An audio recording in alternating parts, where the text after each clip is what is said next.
Hello. Hello. That's what I was saying every time.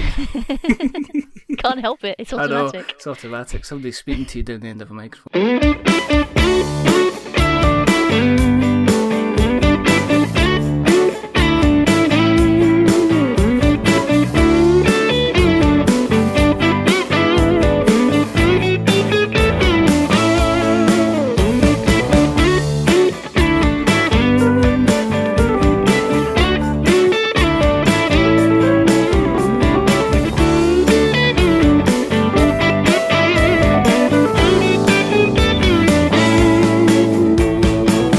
Hello and welcome to another episode of We're Not Wizards. My name's Richard. I shall be your host this evening. And tonight's episode is going to be called Out of the Chaos, a Wild Shopkeeper Appears. Now, I know why it's called that, and you will know why it's called that, because joining me tonight we have Tracey from Chaos Cards. So, hello Tracey. Hello. And how are you this evening? Are you well? I'm very well, thank you. Yourself? I'm good. I've been looking forward to this for a while. Oh, lovely. Now, for anybody listening for the first time, the reason that we do this is because there's not enough podcasts out there about board games. And the other reason that we do this is because there's not enough podcasts where we're talking to retailers, basically, which was one of the reasons I decided. I was looking back over everybody that we've spoken to, and we've spoken to board game designers, we've spoken to people involved in Kickstarters, we've spoken to large businesses involved in creating board games, and we've also spoken to some kind of well-known designers as well. And so these are all people that are involved in the creative process, but we'd never really spoken to anybody that's involved in actually getting them to Mr. or Mrs. Joe Public at the end of the day. So that's why we've got we've asked Tracey along to have a little chat with us, because you work for Chaos Cards. Yes, that's right, I do. And how long have you been with them for? A little bit over a year now. Cool. And you enjoying it so far? Loving it. Yeah, of course absolutely. Because you kind of do a mixture. You're mostly the person that does the social media, so you're involved in the kind of the Twitters and the Facebooks, but you also do get involved in quite a lot of the YouTube videos. Is that right? Yeah, that's right. Yeah, I'm the one who checks all the Facebook messages, posts on Facebook, posts on Twitter. I write the newsletters and the blog articles, most of the blog articles anyway. And yeah, when we have time, I'll do some YouTube videos as well. So you're kind of like the voice of reason, and you're also probably the person that deals with probably with a lot of our stupid tweets, to be honest. Well, no, I don't mean the collective people out there. I mean probably any tweets that are coming from ourselves. As normal though, I mean we'll go on to talk a little bit more about Chaos. Kind of interested in. This sounds like a lot of people would say what you are involved in social media on to do with board games is, that sounds like the kind of an ideal job for a lot of people. So, I mean, we like to look back in the past as well as looking at the present and then kind of looking a little bit in the future. So, we always like to find out a little bit about kind of like your history of the hobby. So if you want to just tell us a little bit about your history. How I got into board games and tabletop gaming, that sort of thing. Yes. Actually, it was through theatre. Oh, okay. I've always really enjoyed acting, and I was a member of an amateur dramatics group when I was a teenager. And they'd have weekly meetings where everyone would come together and do a bit of improvisation and rehearsals and what have you. And one evening I happened to overhear someone talking about a vampire game, which turned out to be a live-action role-play. And I got into that first, which is probably kind of backwards. I imagine most people get into the tabletop stuff first. Mm-hmm. But going from the live action roleplay, then I found out about the tabletop roleplay, and then I found out about things like Warhammer and other miniatures games, and eventually I actually started playing board games and card games as well. All right, okay. So, what was with the live action stuff, was there quite a few live action games that you played then? Were you, because I guess hanging round the kind of the theatre group, did that become like the popular game of choice then? Yeah, there was a fair few people who were members of the theatre group who were also really into it, and they'd meet up themselves on a fairly regular basis, and one of them would run a one-off live-action game of usually the White Wolf ones, Vampire the Masquerade, or Werewolf, I think it was Apocalypse, the first one. Yeah. Stuff like that. So what would you, was there any particular roles you enjoyed getting your teeth into, I guess? Well, I've always been a huge horror fan, so I love the White Wolf stuff, still do. Vampire's my favourite one, and pretty much anything, to be honest. And did you play the vampires, or were you kind of like the victim or something like that? What would you prefer to play? Or did you mix them around? Did it matter? Well, chiefly, Vampire the Masquerade is the whole you play the vampires. They're in a secret vampire society. It's hidden from mortal view, that kind of thing. So everyone was playing vampires, and there were certain different types of vampires you could play. I usually chose the ones that were most like humans. Some of them were really like monstrous and ugly and horrible, and other ones were more like your kind of Anne Rice, hiding in plain sight kind of vampires. Did you, obviously being surrounded by I used to do kind of musicals as well, so a lot, but did everybody really get into it? Were there people that actually kind of dressed up for the part, or was it kind of all plain clothes? The first ones that I went to, generally people just wore whatever they were wearing during the day. It was because they were one-off characters and one-off games, no one made a huge amount of effort with the costume. Yeah. But, it's still a hobby that I do today. I still love my live-action role plays, so I go to bigger ones where the game carries on, every month or every few months, however often they hold events, and some of the effort that people go to in some of those is phenomenal. They're just some amazing costumes and some amazing dedication to the game out there. Do you ever like get dressed up yourself then? Do you go kind of vamped out and white faced up? And... to an extent, yeah. I really do love dressing up for the characters.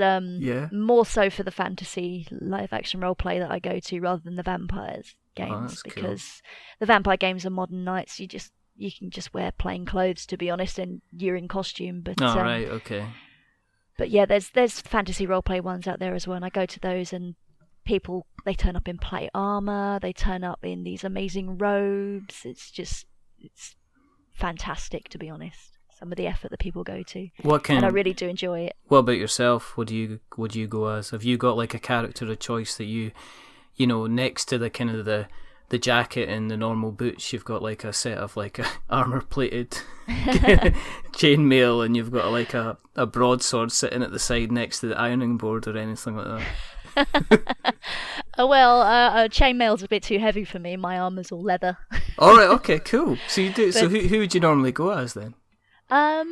Mainly, my main character at the moment is actually a fae character. Right. So I've got little horns and pointy ears, and everything's very kind of fantastical regarding like my armor and stuff. It's all quite swirly and elaborate, and it's very pretty. Have you got a sword? Yes. You have? Yes, sword and shield. That's awesome. So did you... No, because this kind of stuff we've not talked about before, so this is, Oh, really? People, yeah, absolutely, yeah. This is the whole point of We're Not Wizards, is, as we say, we just... People that haven't heard of this type of stuff, you can talk about Settlers of Catan until everybody just goes, "Will you leave Catan alone?" But stuff like this. So did you order the sword, or did you go the whole hog, and have you made it? I wish I could make them. Yeah. No, I don't make them. I bought mine, but Wow. I bet there's people though that go all out and they actually have kind of put together their own shields and stuff? Oh yeah, I know a fair few people. I know people who make the weapons. I know people who make the armor. Okay. Like I said, people get really into it and really into making their own stuff as well. So. Is there like a whole? I mean, on a normal event, is there like 50 of you? Is there like more than that? I mean, is there? I'm genuinely curious about this because I can imagine just like it being like kind of like 20, 30, 40 people all meeting and getting involved in these kind of role playing. Is that kind of what it's like? Yeah. It depends entirely on which systems you go to. I mean, the fantasy LARP I go to is a small system, and that's about 50 to 100 people on an average event. But there are gigantic systems like Empire, which is one of the main ones in the UK, and they'll have thousands of people on the field at any one time. Have you ever been tempted to go along to something like that then, or are you quite happy doing what you're doing just now? It's something I'd like to give a try, but to be honest, I think I'm happier in a smaller group. You kind of get to know everyone, and it's a lot more.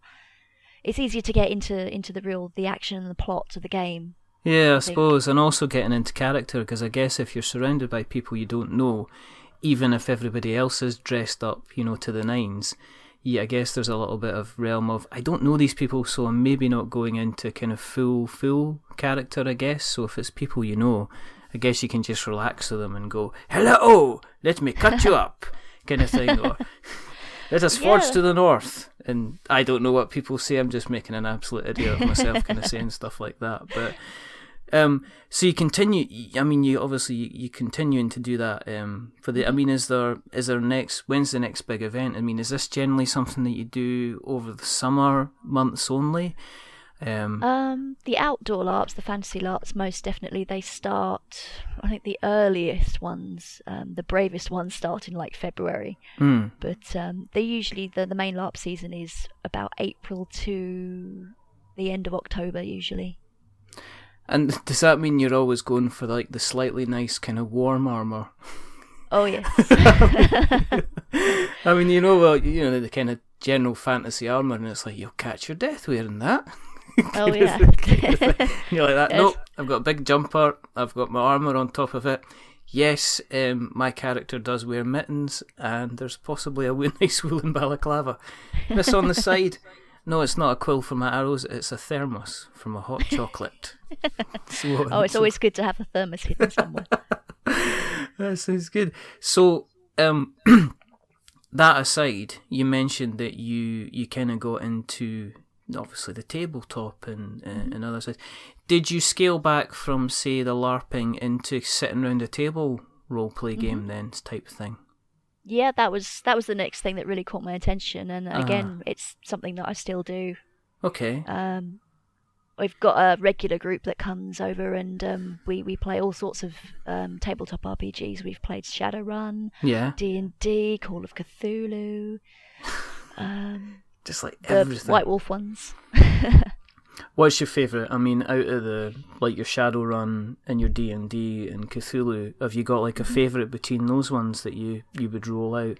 I mean, is there like a go-to system that you will always you'll always prefer to play over anything else? Well, I am a horror fan at heart, so it would probably be Vampire the Masquerade or Call of Cthulhu. Right. Okay. I can't get enough of those games, to be honest. And have you play them all day. Have you got a game going at the moment that you're currently a campaign that you're kind of running on at the moment? Yeah, at the moment I'm actually the dungeon master for we're doing Curse of Strahd for 5th edition D&D. Oh right, okay. So how's that working out? Pretty well. Yeah, it's a great campaign. I mean, obviously I'm running it, so I've read the book cover to cover. I know exactly what's so what's in store. It is a great campaign, and if you don't think it's a great campaign, oops, you roll perception, and you better do a wisdom save because you're about to fall down a flight of stairs onto some magic spikes. I mean, we had, a few episodes ago, we had the guys from A Quest for Magic and Steel, and they were running a kind of a podcast of D&D that they were, they record it kind of every week, but they generally don't they don't have a lot of combat, and they kind of concentrate on the world building side of things. I mean, when you're being the kind of, I guess, the DM at the moment, what kind of campaign would you prefer to run? I mean, do you like kind of throwing things at people left, right, and centre, or do you prefer to kind of be more story driven? Well, I mean, personally, I prefer story over rolling dice, but I think with D&D in particular, it's geared towards people getting their fights and getting to roll their dice and test their stats. So it's not something that I would ever completely rule out. Yeah. Do you kind of, I mean, when you're doing that, do you kind of almost kind of say, okay, it's a 6-hour session today, so I want to spend at least, I want to at least be at least 3 or 4 encounters where the guys are tested, or do you just kind of say, okay, we'll see how they go. This session's got to be more story driven because we've got to get further on in the quest. I think it depends on what's happening, I guess.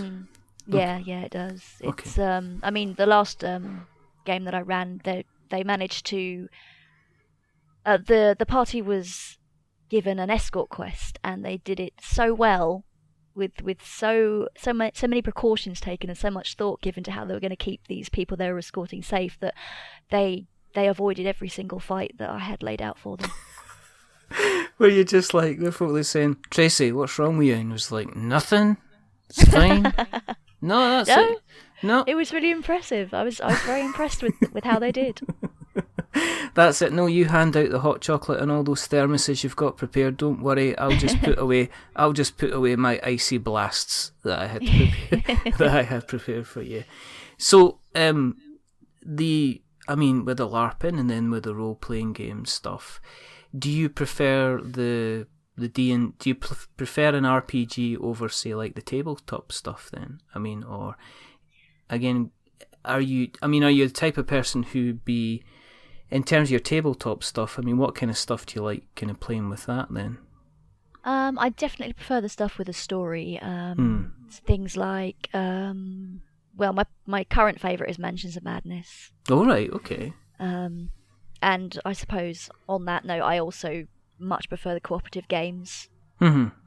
So, things like Mansions of Madness, things like Dead of Winter. Yes. Actually, any of the Arkham Horror games, I really love those. They're fantastic. What's Mansion of Madness all about? Because if you're explaining it to the folks at home, hello folks at home, how would you explain it to people? Well, it's based on the Lovecraft mythos and Call of Cthulhu, that sort of thing. Mm-hmm. And it's pretty much a cooperative, kind of a little mini role-playing scenario game where you pick your characters and you're put in usually a mansion, but not always a mansion. Mm-hmm. And you have to investigate, look for clues, find survivors, kill monsters, and find out what you have to do to win the scenario, basically. So in a way, it's kind of like a RPG in a box. Is it? I mean, does somebody take the role of the DM then? Do they look after proceedings, or is it kind of procedurally generated? Well, the original Mansions of Madness, there was a keeper who had to set out the map and sort out what monsters popped up where. But actually, the second edition, which only came out this year, has all that done with an app.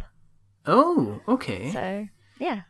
It's quite nifty. Who is it that does it? Is it Fantasy Flight? Fantasy Flight, yeah. Because I think they did XCOM last year, and they had an app released for XCOM to I guess calculate and do a lot of stuff. It helped kind of like times and brought in events and stuff like that. So does it act like does the app act like an AI? So is it telling you what to do and when to expect things, and how does it work? Just like that, actually. Yeah. It's a good guess then. Yeah, I mean, I love it. I could go on about it all day. Well, that's fine, because one of the things we like to do on the podcast is that's why I'm asking you to talk about it, because I've not heard about it. So, there's maybe other people that are interested to find out about it. So, yeah, what's the app do? It does pretty much everything. All you need to do before you turn it on is pick your characters, and then you put into the app which characters you've chosen, which scenario you want to play through, and it will tell you which map tiles to put down first. It'll tell you where to put tokens denoting where there's a door to look through or clues to find. As you go through each room, it then tells you to put down the next tile, whatever that might be. It'll tell you if a monster pops up. It tells you what happens during the mythos phase, which is when the game gets to do nasty things to your characters. Okay. And it even provides music and a bit of narration at the beginning and the end to get you into the kind of the feeling of the scenario. It's just a fantastic little app. And is it something that's on like a phone, or is it better actually on like something like a tablet or something? It's definitely better on a bigger screen, so I'd definitely recommend a tablet for it rather than a phone. Cool. Is the app free then, or do you have to? It is, yeah. Oh, that's good, because it'd be nothing worse than having to pay the 40 or 50 quid for the game and then discovering you've got to shell out another 15 quid to get an app that's going to work with it as well. You'd be like, definitely. What? There'd be Cthulhu levels of rage and lots of tentacles are floating about the place. You mentioned Dead of Winter. We really need to stop talking about Dead of Winter because we keep talking about it all the time. But so we'll have to move on from Dead of Winter, otherwise we're going to get investigated by the Dead of Winter police, I think, is, in fairness. But is there anything else that you've been playing as well? What else do I play? Quite a lot, actually. I dabble in Magic. I'm not the best Magic player, I won't lie. I'm pretty bad at the deck building side of it, so that kind of stymies me a bit. I've still not played Magic yet. It's fun. I tell you what, right? We had, and this is going into kind of like people that haven't listened to the show. There is an ongoing Magic thing that is now happening, which is going on, jumping between episodes now. And I bought the Kaladesh deck because I saw it and it was going really cheap, and I went, why not? Mm-hmm. And it's sat there and I still haven't played it, and I feel really, really bad. But on the other side of it, I've also been playing. I played a little bit of Pokemon with my son again, so that's made me feel even bad because he keeps saying that Magic is very, very similar to how Pokemon works. So yeah, it is. Yeah, so it's making me feel even worse about it. But, do you have a lot? Are you the type of person that collects Magic? Do you have quite a few decks, or is it something you've got a couple of decks kicking about and you quite interested in that, or? Well, as I say, I'm not very good at building decks. I've got a fair few cards, but I'm not an avid collector. Generally, I'll just try and get enough cards to make whatever deck I'm interested in at the time and leave it at that. Okay, and is there anything else that you've kind of got to the table recently at all that you've kind of really, really liked apart from Mansions of Madness and Dead of Winter?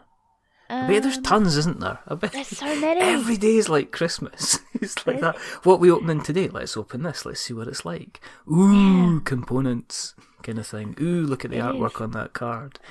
So, is there anything you've played recently that you've? I guess this is the other thing. Is there anything that you have seen that you've thought, oh yeah, I've got to get me some of this kind of thing? Yeah, I had a few goes at Mysterium recently around a friend's house, and I really need to own that one and the expansion. I've played both now, but oh really? Oh. Yeah. We actually talked about it. I think it was like the first or second episode of the podcast that we ever did. And Colin is still convinced that I don't like Mysterium, and this will be. Let me just check. This will be the 17th time I have now gone on record to say that actually I really do like Mysterium, and I've also played the expansion. And Colin, please get off my back. And just saying because I had the first thing I thought it was something else that it should have been doesn't mean I hate a game. Thank you. But no, the good thing about Mysterium is it's really good fun. It's also so left of field in the ways you can go with it as well. It's kind of like, it is lovely. And I mean, I don't know, it's really close to Christmas. It is. So maybe you could ask, you could ask the powers that be. Oh yes, I have a list. Do you? I do. What else is on the list? Let's see what else is on there. There's a bit of Malifaux. All right, okay. Dipping into the miniatures gaming. Yes. London Dread. I like the look of that. All right, okay. I also going back to the Cthulhu stuff again. I really would like to try out the new Arkham Horror card game. That sounds very cool. I've heard, I've heard a lot. I've heard people going to go, what they don't like about Arkham Horror is the length of time it takes to set up, and the Arkham Horror card game seems to have taken that horrible stuff and kind of thrown it to one side and made it a little bit more accessible. But I haven't had chance to kind of actually see it itself. But yeah, I've heard kind of good things. Is there anything else that you've seen that you think, I've got to get my hand on this? I'm very interested in the Dark Souls game when that finally gets released. Did you back it? I didn't dare back it. I No? would have spent far too much money. That's a surprise.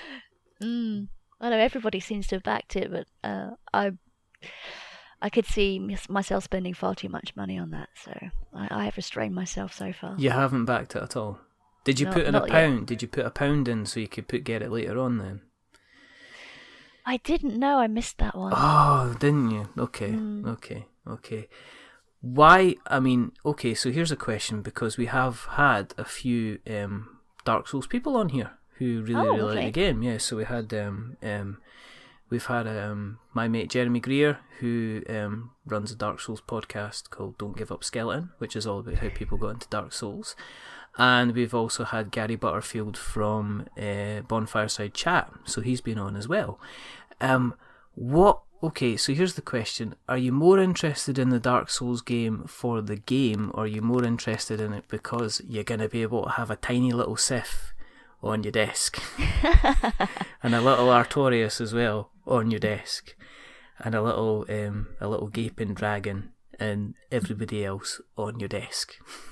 Well, I am a sucker for good miniatures, but I have to say I'm really intrigued as to how they're going to put the video gameplay on a board game format. I've heard a lot about how it's going to be just as mean and difficult as the computer games, so I'm interested to see how that turns out. Yeah. I think. Do you know what? The only thing that does concern me is that they've kind of said, what's Dark Souls about? Oh, it's about it being mean and difficult.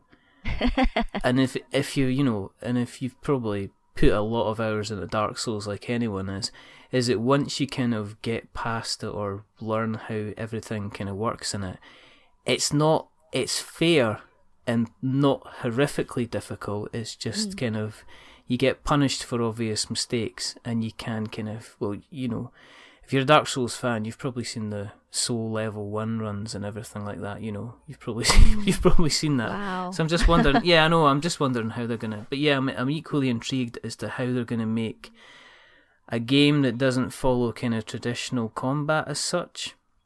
How they're going to make that work, and how they're going to make the Souls work. And I don't know. Excuse me. I don't know if I want to be in Steamforged shoes at the moment, because the expectation levels must be huge. It must almost be like being Bandai Namco releasing Dark Souls 3 and just pressing the button and sending them out there and hearing what the reviews are all going to be about. So, so you're just going to have to wait until that pops up at retail, do you think? Yeah, most likely. But I'm not too worried about missing it. That's one of the benefits of working for a gaming company. This is what I was going to ask, And Tracey, if you were going to go and pick up a copy of Dark Souls, the board game, where is it you'd possibly pick up a copy of Dark Souls, the board game? I think I'd probably go to Chaos Cards. You'd probably just knock on the door of the warehouse and say, right, I'm having this. Yep. And I'm having this. And I'm having the Dark Route expansion. And I'll be taking that. It gets to the point where my boss just puts things on my desk now. Really? He knows the sort of things that I'd be interested in. Oh, I'll go into work and there'll be a new D&D or Call of Cthulhu book on my desk. You know, and obviously what we have to do, this is going to sound so bad, but to avoid advertising, we have to say that other kind of retail places are available. But, you know, that's fine. Of course. Of course, we have to say that. Otherwise we'll get lots of people shouting at us.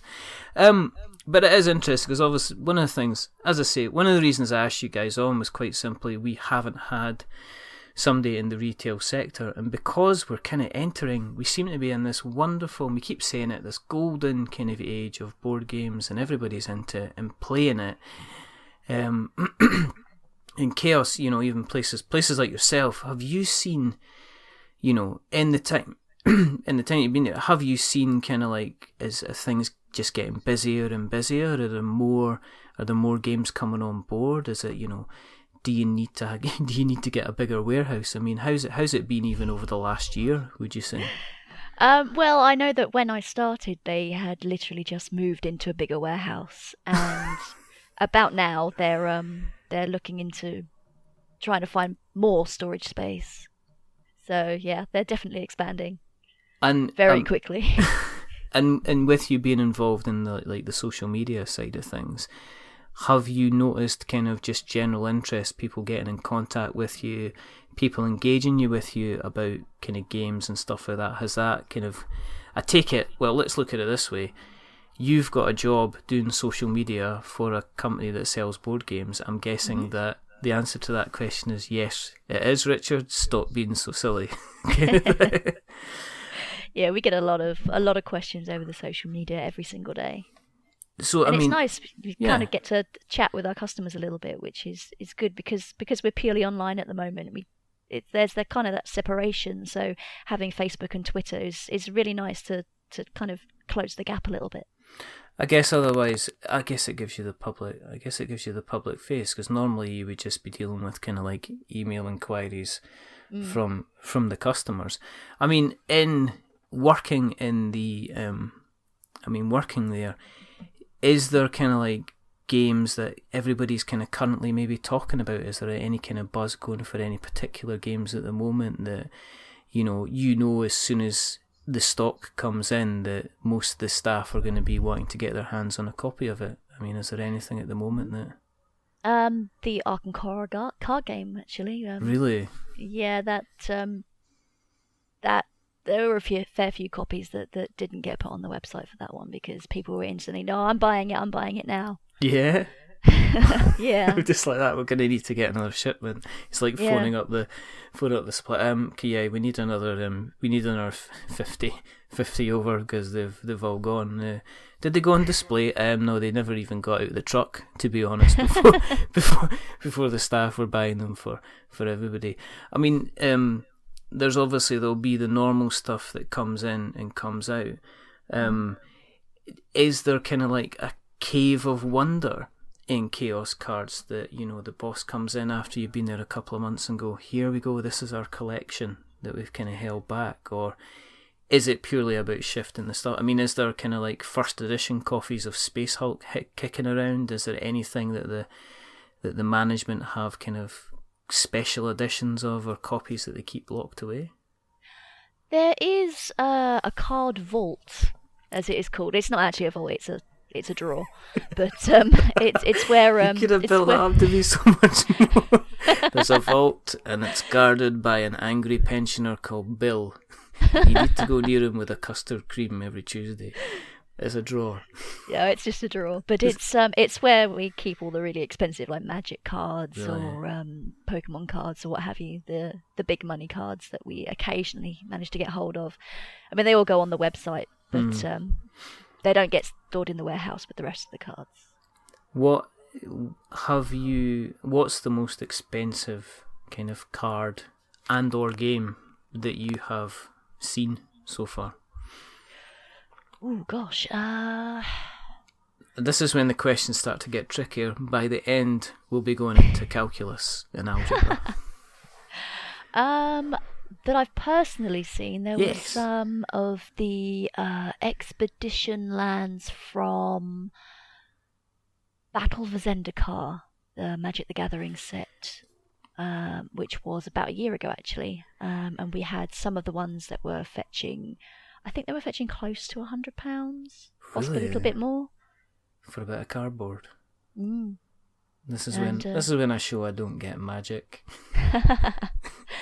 Yeah, we had a few of those come in, so they got quite safely locked away until someone decided they were going to buy them. But I know that they can get the magic cards at least can certainly get a lot more valuable than that. But I haven't seen any of the really big value ones.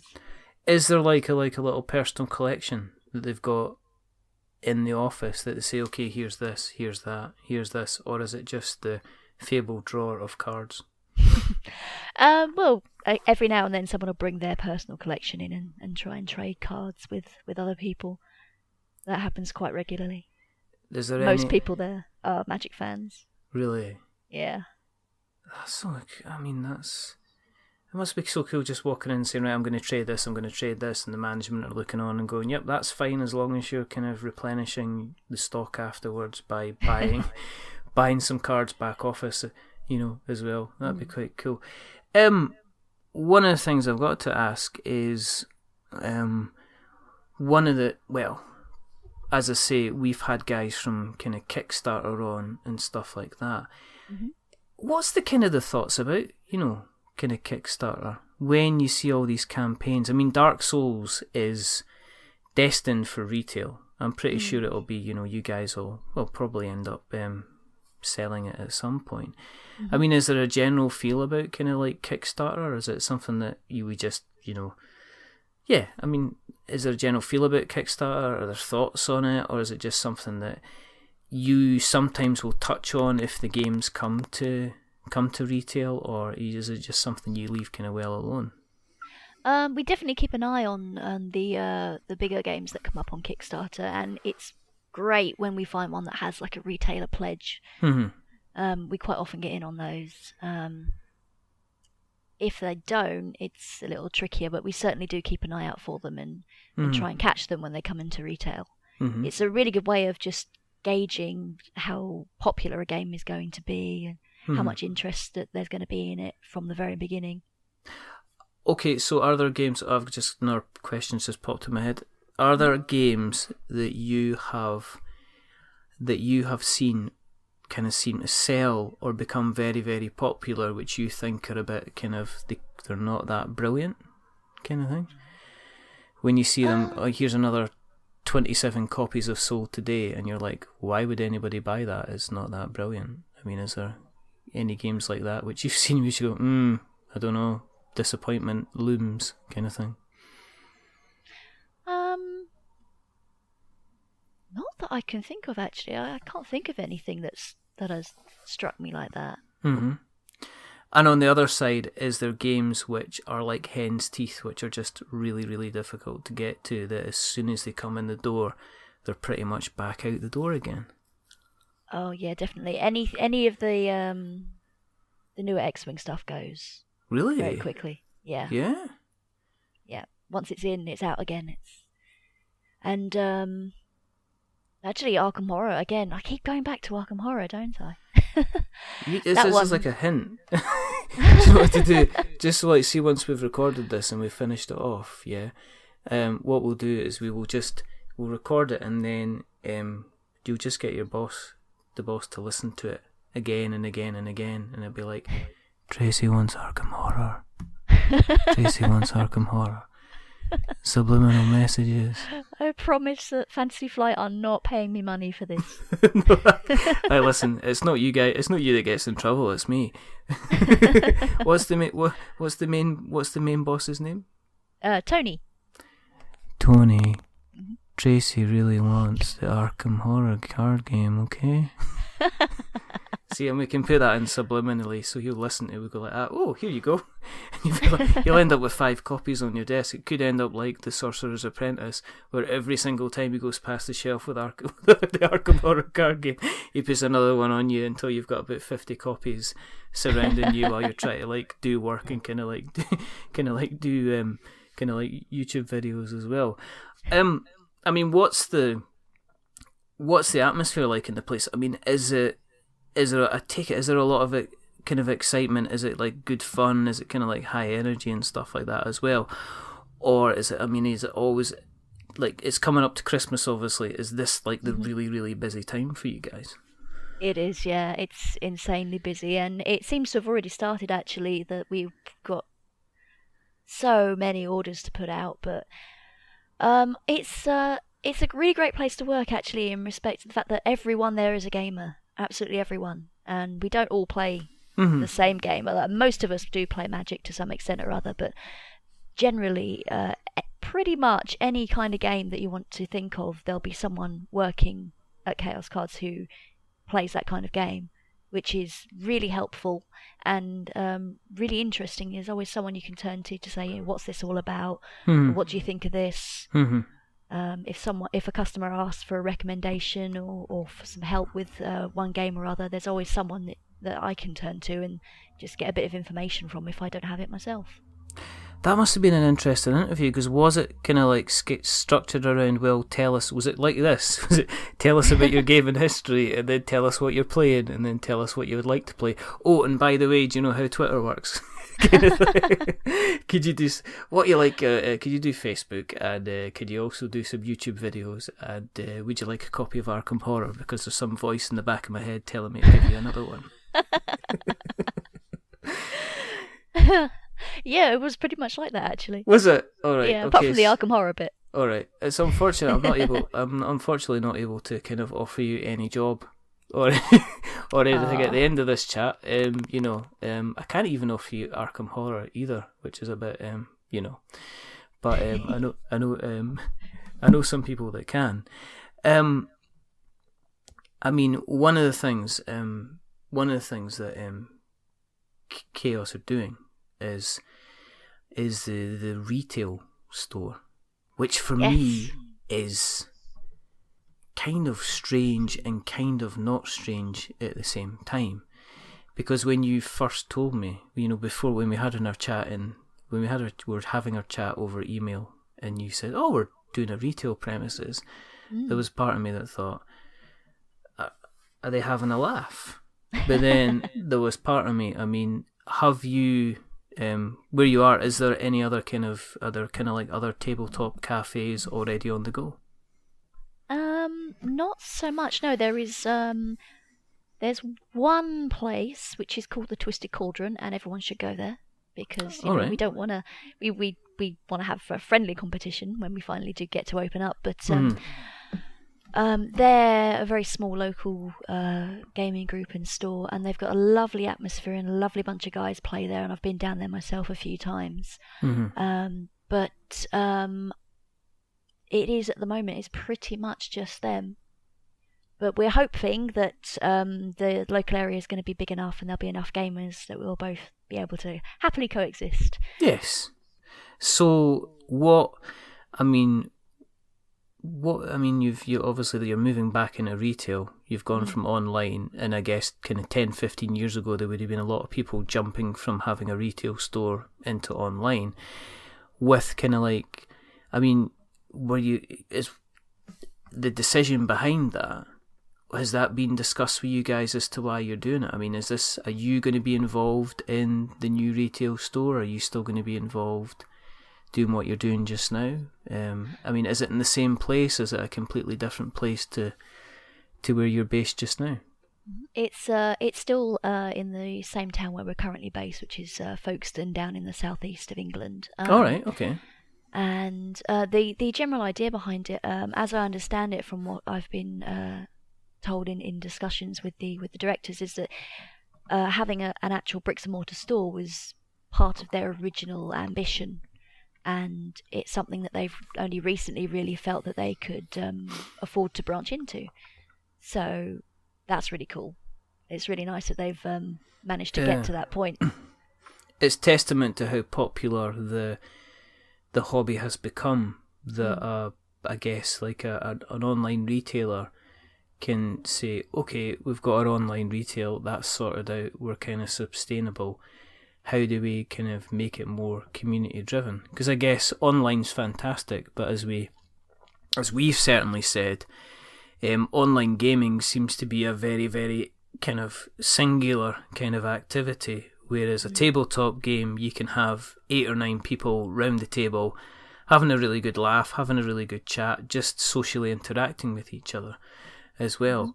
So for you to, I guess you guys are almost kind of coming kind of full circle back into a kind of a bricks and mortar type establishment. Is there going to be, I take it it's not just going to be a shop. I mean, what's the kind of the plans for the place? Oh, well, we're planning to run loads of events there. We're going to start off with magic events like Friday Night Magic and that sort of thing, and pre-release events and such like.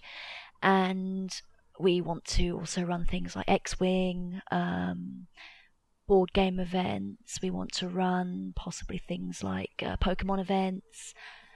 Pretty much anything that our customers want us to run, we would like to run them. All right, okay. We want to be like this gaming kind of community, not just a shop. Is there going to be coffee? Yes, definitely. I mean, this is the big question. I mean, this is for me, and this will decide whether or not I actually come down and visit the shop. Are you going to be having any kind of gluten-free chocolate muffins or biscuits or anything along those lines? I really hope so. We're going to have snacks and hot and cold drinks available as soon as possible. Okay. Tony, gluten-free Tony. There you go. It's just an hour quick. He won't even notice. He'll be going out and he'll be hitting Tesco's in the gluten-free aisle. He'll be coming back with like rolls and stuff, and he'll not have the slightest idea as to why he's got a packet of like gluten-free custard creams on his desk. He'll have a quite confused look and he'll say, "Things have been weird since that podcast that you did, Tracey. Let's have a chat about it." I mean, I take it it's going to be a reasonable size. Is it, Yeah, it's pretty big actually. It's got 2 floors, and the bottom floor is, I mean, at the moment it's just an empty shop. It's just completely gutted. But we're thinking about maybe putting in extra rooms so there can be a bit of private gaming space if people want to maybe hire it out or such like. I mean, we've got lots of ideas at the moment, and we're not sure exactly which ones are going to stick. But yeah, there's loads of room. So we should get a fair few tables in there. We might even be able to stretch to doing some of the bigger tournaments for things like Magic, maybe X-Wing. It's just got loads of potential. Just We're lots very of plans. excited. And are any guys that are based in the main office now, are they going to be kind of, I guess, relocating to get involved in the retail premises as well? Most likely, yeah. I mean, I'm actually lined up to be the manager for the store, which is incredibly exciting. Oh, okay. Yeah. Well, you never said that. All right, that is kind of cool. Yeah, that is kind of cool. So if I come down and there is chocolate gluten-free brownies on there, it'll be your fault, and if there's not, then it'll be your fault, basically. Yeah, pretty much. When's the timescale? When's it looking like opening up? Well, originally we were hoping to be open before Christmas, but that's not looking very practical anymore. So we're looking at as soon as possible in the new year. Oh, cool. Yeah, unfortunately, I mean, I would love to be able to give you an actual date, but we're not at that stage yet. We've literally just got the keys, and we're just getting in there to refurbish. So we can't possibly give a date yet, I'm afraid. And how many? When you walked around, have you got did you kind of like get plans in your head? Oh, I would like to put this here and like to put that there. Have you got a lot of input on how you want the layout to be and stuff like that, or is that kind of being decided more by the directors? I get a say in it, which is really, really nice. Oh, that's cool. And we have little management meetings, and we discuss ideas and awesome things like that, plans. Brilliant. So, yeah. So no date just yet, but it's almost No. like you've handed the keys. You might have to possibly go in and give the place a bit of dust. Oh, And yes. you hope there's not that horrible kind of wood chip wallpaper on the walls, because that'll potentially add about another 2.5 months to even getting in, which is horrible. It's a horrible thing. They should ban it, basically.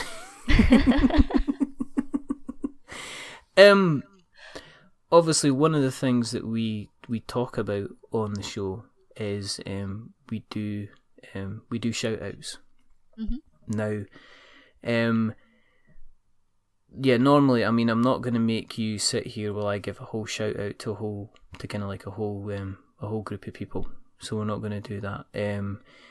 But if people, I mean, for people who haven't heard about you guys, why should they come to Chaos Cards over, say, going to the likes of Amazon and stuff like that?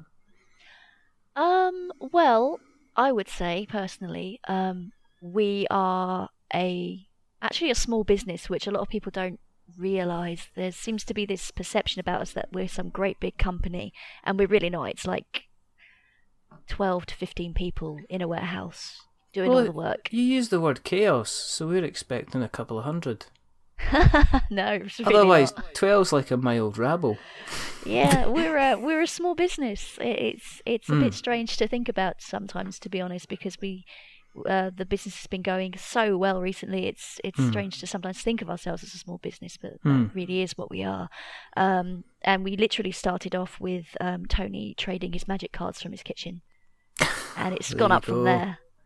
That's so awesome. it's been an amazing dream come true for him and for everyone involved, and we just really appreciate all the custom that we get, and with that in mind, that's the kind of thing that we like to encourage, to go to the small businesses over the great big conglomerates, and keep people in their jobs, keep people with their dreams, keep them still going, which is literally what Chaos Cards has come from, somebody's dream. Oh, that's cool. If they want to find you, how would they find you? If they wanted to, they listen and they says, oh, this is actually fun, I'm going to go and check out some of Chaos Card stuff. Where's the best way to find you? Well, we're an online retailer, so look for the website chaoscards.co.uk. Okay. And you'll find everything we sell there, and you'll find our blog, and you can also find us on Facebook and on Twitter. Just look up Chaos Cards, you'll find us pretty quickly.